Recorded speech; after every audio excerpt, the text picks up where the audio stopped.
स्वागत है rebut my mind channel पर, जहां महान विचारों से शुरू होती है आपकी लाइफ की नई शुरुआत।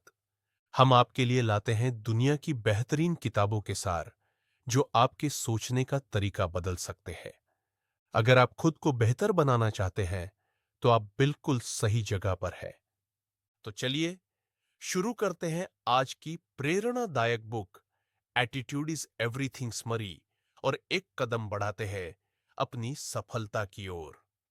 इंसान अपने जीवन में सफलता चाहता है, लेकिन कई बार वह असफल हो जाता है और उसे अपनी असफलता का कारण पता नहीं चलता।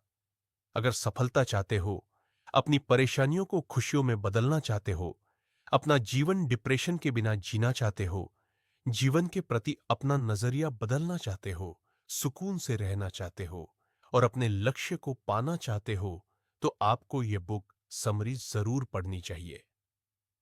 लेखक जेफ केलर, जो एक मोटिवेशनल स्पीकर है, उन्होंने अपने जीवन अनुभव से प्रेरित होकर सेल्फ हेल्प को ध्यान में रखकर यह बुक लिखी। इस बुक में कैसे पॉजिटिव सोच जीवन बदल देती है, कैसे जीवन के प्रति सही एटीट्यूड को अपनाकर जीवन सुनहरा बनाया जा सकता है, आदि संदर्भों को विस्तार से बताया गया है। The night that changed my life. लेखक जेफ केलर 1980 में लॉ स्कूल से वकालत पास करने के बाद कई सालों तक वकालत का काम करते रहे, लेकिन अपने लॉ के करियर में उनको परेशानियां आ रही थी और वे अपने जीवन से बिल्कुल खुश नहीं थे। कोर्ट में चलने वाली लंबी प्रक्रिया और वकीलों की झूठी दलीलों के कारण वह अक्सर परेशान रहा करते थे। उन्हें ऐसा लग रहा था जैसे उनकी आत्मा मर चुकी हो और वे कई सारे स्वास्थ्य संबंधी समस्याओं से भी गुजर रहे थे। एक दिन रात के 1 बजे वह यूं ही टीवी देख रहे थे, तभी चैनल बदलते वक्त उनकी नजर एक प्रोग्राम पर पड़ी। इस प्रोग्राम का नाम था द मेंटल बैंक। यह घर पर ही किया जाने वाला एक कोर्स था, जिसमें बताया गया था कि अपनी सोच और अपने बिलीफ को बदलकर हम जीवन में सब कुछ हासिल कर सकते हैं। लेखक जेफ केलर को यह प्रोग्राम बहुत आकर्षक लगा और उन्होंने कोर्स का ऑर्डर दे दिया।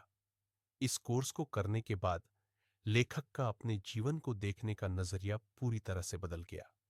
उनके अंदर जैसे एक नई ऊर्जा का संचार हो गया। उन्होंने नेपोलियन हिल, नॉर्मल विंसेंट और रॉबर्ट शूलर जैसे लेखकों की ढेरों किताबें पढ़ डाली।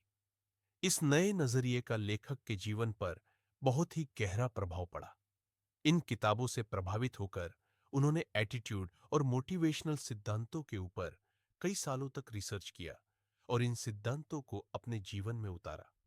इसके बाद उन्होंने अपने लॉ के करियर को छोड़कर एक मोटिवेशनल स्पीकर बनने का फैसला किया और अपने जीवन में वह सब कुछ हासिल किया जो वह हमेशा से पाना चाहते थे।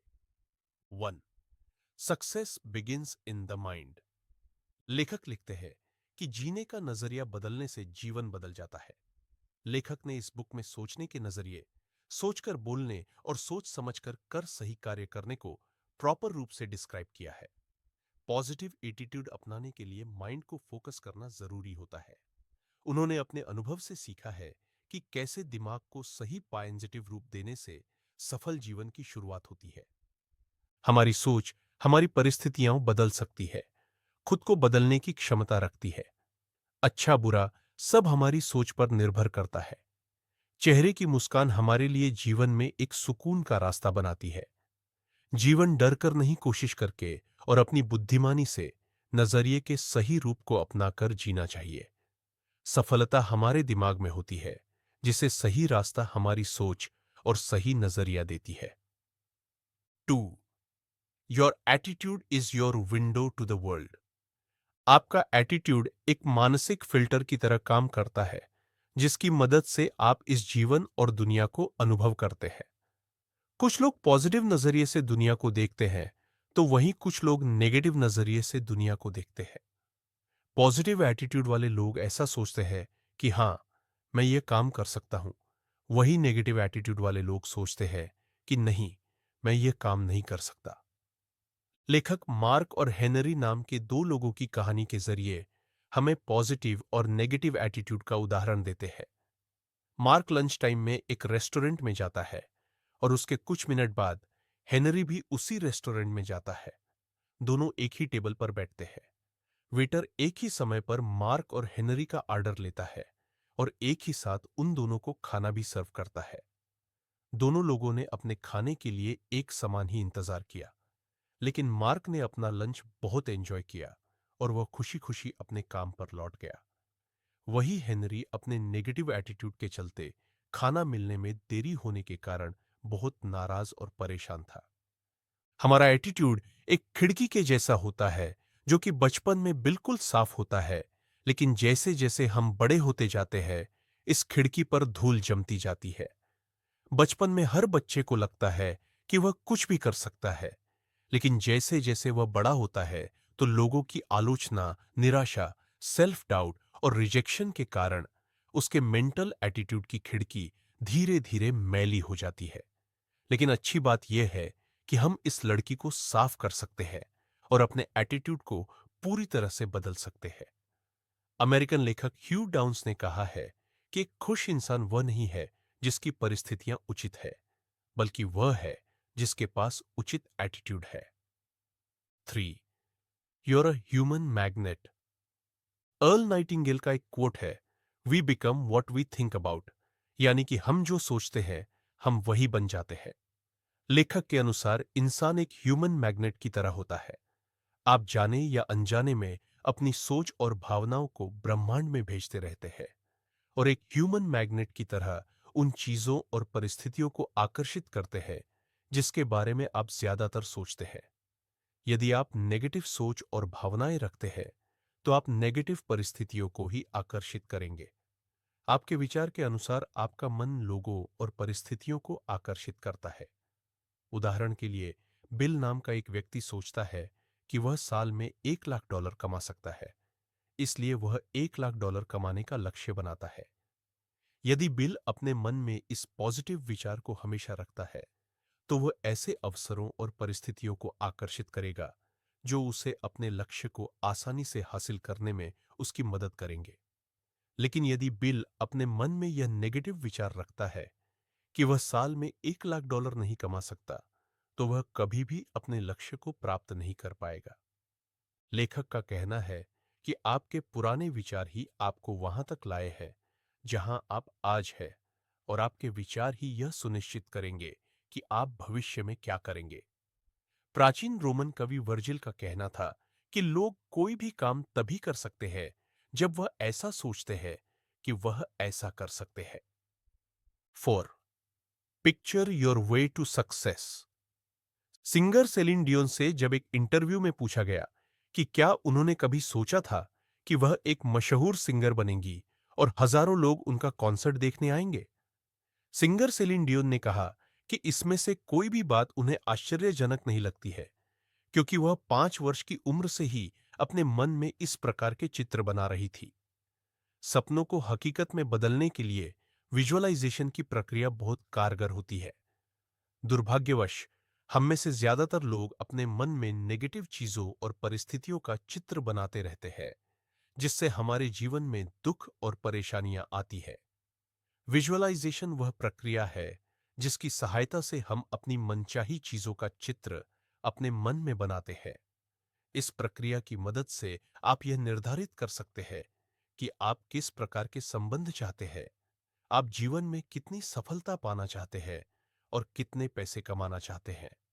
1990 में कॉमेडियन जिम कैरी जब एक साधारण इंसान थे, तब उन्होंने अपने नाम $10 मिलियन का एक चेक लिखा और यह सुनिश्चित किया कि 5 साल के अंदर अपनी एक्टिंग के जरिए वह यह पैसा कमा लेंगे। जिम कैरी हमेशा इस चेक को देखकर यह विजुअलाइज किया करते थे कि उन्होंने अपना लक्ष्य प्राप्त कर लिया है और इस चेक में लिखी धनराशि उनके पास है। 1994 जिम कैरी की फिल्म डम डम्बर रिलीज हुई और उन्हें अपनी एक्टिंग के लिए $10 मिलियन का एक चेक मिला। विजुअलाइजेशन की प्रक्रिया आपके सफलता की राह को और आसान बना देता है। 5. Make a commitment and you'll move mountains. लेखक के अनुसार जो लोग अपने लक्ष्य के प्रति पूरी तरह से कमिटेड अर्थात समर्पित रहते हैं, उनके लिए सफलता के दरवाजे अपने आप खुल जाते हैं। उदाहरण के लिए डेविड बल्डाच्ची एक बहुत बड़े उपन्यासकार बनना चाहते थे, लेकिन उनके पास लिखने का कोई खास अनुभव और कुशलता नहीं थी। शुरुआत के कई वर्षों तक वह एक नॉवेल भी पूरा नहीं कर पाए थे।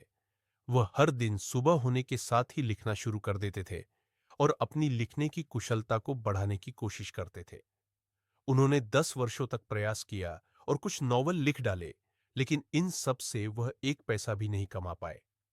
लेकिन 1996 में उनके एक नॉवल के ऊपर एब्सोल्यूट पावर नाम की एक फिल्म बनी, जिसके लिए उन्हें लाखों डॉलर की धनराशि प्राप्त हुई। लेखक जेफ केलर कहते हैं कि हमें अपने लक्ष्य को नहीं भूलना चाहिए और उसके प्रति पूरी तरह से समर्पित रहना चाहिए। 6. Turn your problems into opportunities.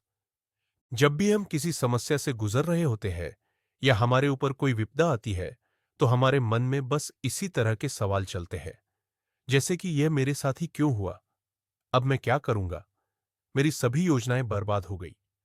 लेखक कहते हैं कि इस तरह के विचार आना स्वाभाविक है, लेकिन हर समस्या में हमारे पास दो विकल्प होते हैं।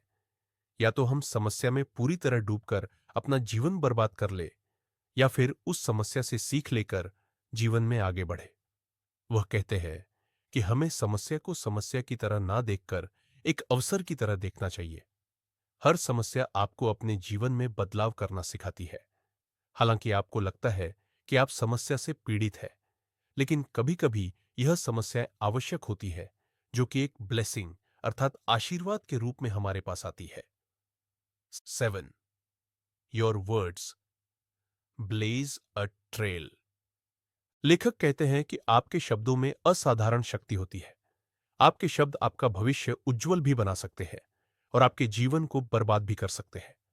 वो कहते हैं कि हमारे शब्दों से ही हमारे बिलीफ्स बनते हैं और बिलीफ्स ही हमारे जीवन को संचालित करते हैं। अपने जीवन को बदलने की शुरुआत उन शब्दों के बदलने से होती है जिनका प्रयोग आप अपनी रोजमर्रा के जीवन में करते हैं। और यह केवल उन शब्दों तक ही सीमित नहीं है जिसे आप साधारण बातचीत में इस्तेमाल करते हैं, बल्कि यह नियम उन शब्दों पर भी लागू होता है जो आप अपने मन में सोचते हैं। उदाहरण के लिए, टॉम को लगता है कि वह सेल्स का काम अच्छी तरह से नहीं कर सकता।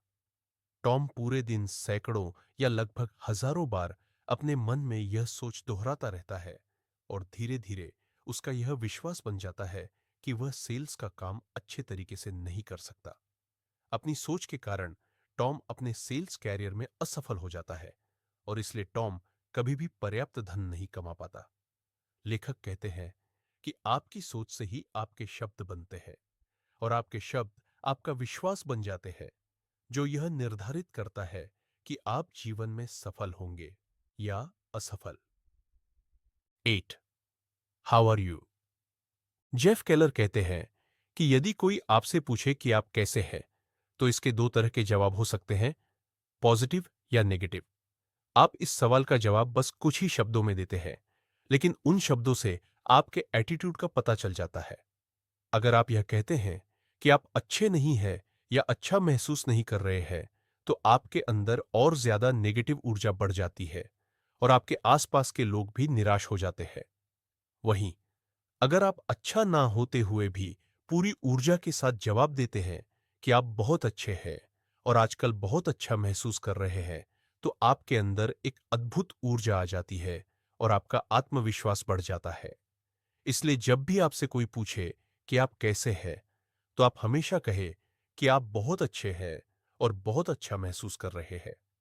शुरुआत में यह थोड़ा अटपटा लग सकता है, लेकिन यदि आप अपने जवाब पर अडिग रहें, तो आप जल्द ही आप यह पाएंगे कि आप अच्छा महसूस कर रहे हैं और लोग आपके आसपास रहना चाहेंगे।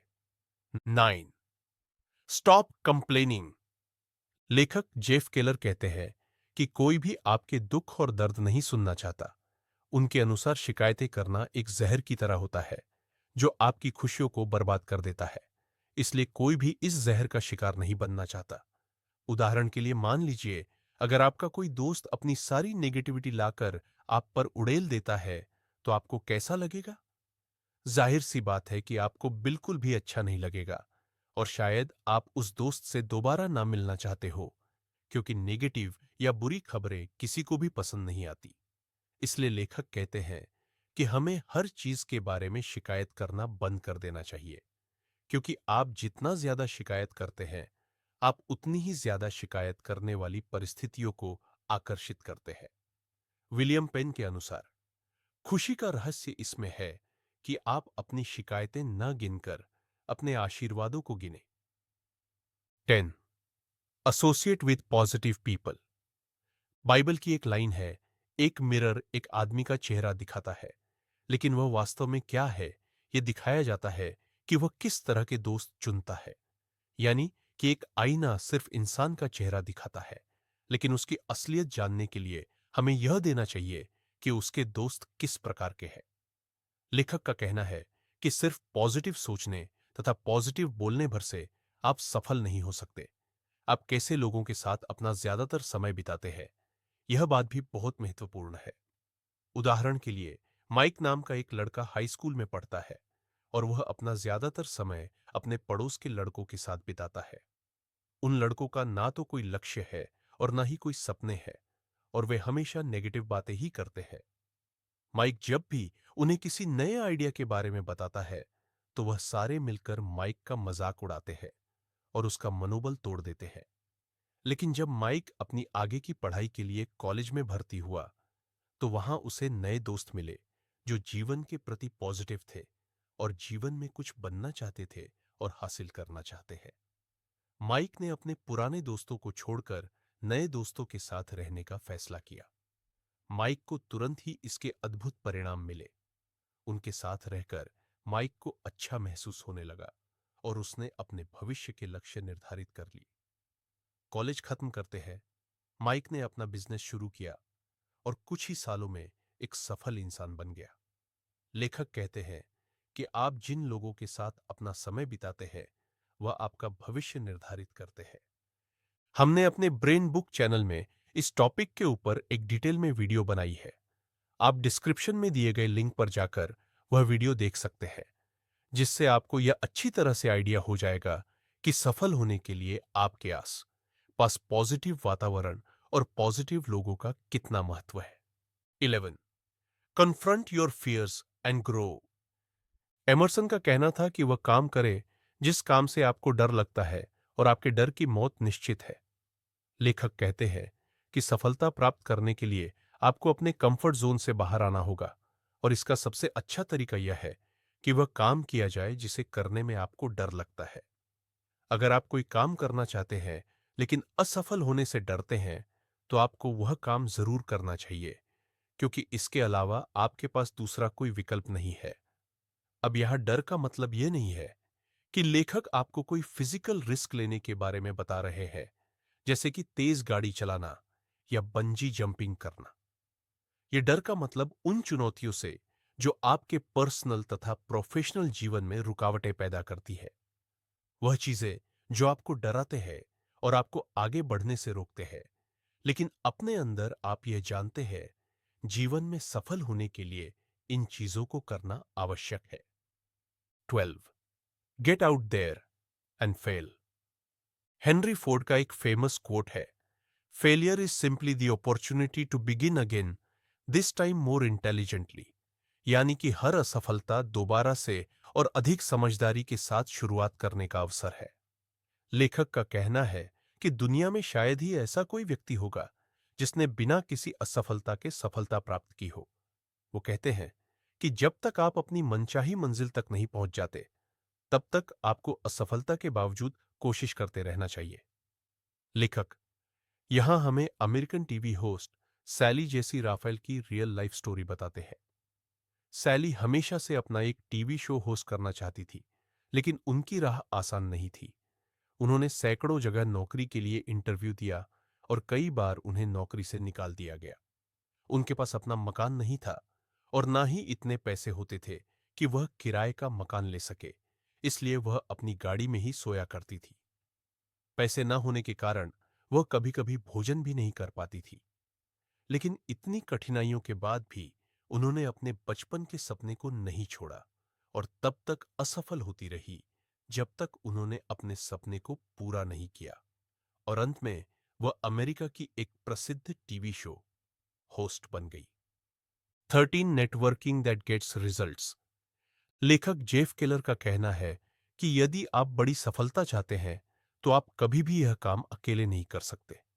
इसके लिए आपको अपने आसपास दूसरे पॉजिटिव तथा सफल लोगों के नेटवर्क की जरूरत पड़ेगी। आपको एक ऐसी टीम बनानी होगी जो आपकी सफलता को कई गुना तक बढ़ा दे, और यह तभी संभव है जब दूसरे लोग आपसे जुड़ना चाहते हो। दूसरों से अच्छे संबंध बनाने का तथा उनके साथ जुड़ने का सबसे अच्छा तरीका यह है कि आप लोगों की बात ध्यान से सुने और उनकी समस्या का समाधान करें। छोटे छोटे उपलब्धियों पर भी लोगों की तारीफ करें और अपने साथ साथ सामने वाले के फायदे के बारे में भी सोचें। इंसान एक ह्यूमन मैग्नेट की तरह होता है, इसलिए आप जो सोचते हैं आप वही बन जाते हैं। जो लोग अपने लक्ष्य के प्रति पूरी तरह से कमिटेड अर्थात समर्पित रहते हैं, उनके लिए सफलता के दरवाजे अपने आप खुल जाते हैं। हमें समस्या को समस्या की तरह न देखकर एक अवसर की तरह देखना चाहिए। हर समस्या आपको अपने जीवन में बदलाव करना सिखाती है। आपके शब्दों में असाधारण शक्ति होती है। आपके शब्द आपका भविष्य उज्जवल भी बना सकते हैं और आपके जीवन को बर्बाद भी कर सकते हैं।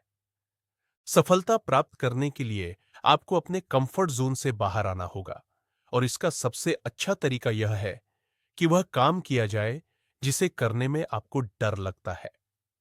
यदि आप बड़ी सफलता चाहते हैं तो आप कभी भी यह काम अकेले नहीं कर सकते। इसके लिए आपको अपने आसपास दूसरे पॉजिटिव तथा सफल लोगों के नेटवर्क की जरूरत पड़ेगी। देखने के लिए धन्यवाद। रीबूट माई माइंड चैनल को अगर इस समरी ने आपकी सोच में बदलाव लाया हो तो लाइक करें, शेयर करें और सब्सक्राइब करना ना भूलें। हर किताब एक नया रास्ता है। पढ़ते रहिए, बढ़ते रहिए। फिर मिलेंगे एक नई किताब के साथ। तब तक अपने मन को रिब्यूट कीजिए और अपने जीवन को नया आकार दीजिए।